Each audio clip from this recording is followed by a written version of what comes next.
आप लोग? बच्चों आज 16 दिसंबर है और बुध का दिन है। आज हम उर्दू भी में इसमें मशरक और इसमें जामिद की तारीफ करेंगे। पहले दिन हमने इसमें मज़हर की तारीफ की थी।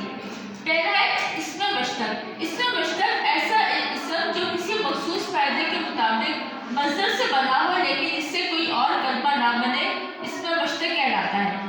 मसलन पढ़ने से पढ़ने वाला, लिखना से लिखा हुआ, खेलना से खिलाड़ी। यानी कि बच्चों एक तरह से समझ लिया वो है जो काम किसी के जरिए हो रहा होता है, ठीक है, जैसे पढ़ने से पढ़ने वाला।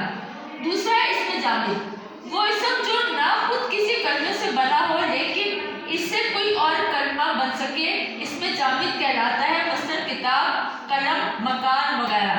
बच्चों इसके ख्याल से इसमें जामिद को बेजान, इसमें बेजान भी कह सकते हैं क्योंकि इसमें तमाम ऐसी बेजान चीज़ें हैं जो खुद से हरकत ना कर सकती हूँ। मसलन किताब, जब तक हम किताब को खोलेंगे नहीं, पढ़ेंगे नहीं, खुद से कुछ नहीं कर सकता। कलम, हम कलम के जरिए लिखेंगे। मकान, यानी कि मकान अपनी जगह से हरकत नहीं कर सकता, तो इसमें जामिद का मतलब होता है बेजान चीज़ें भी हमको कह सकते हैं। वो इसम जो ना खुद किसी कलमे से बना हो लेकिन इससे कोई और कलमा बन सके, इसमें जामिद कहलाता है। मसलन किताब, कलम, मकान वगैरह। बच्चे काम आपने कॉपी पर करना है और उसको अच्छी तरह से याद भी करना है।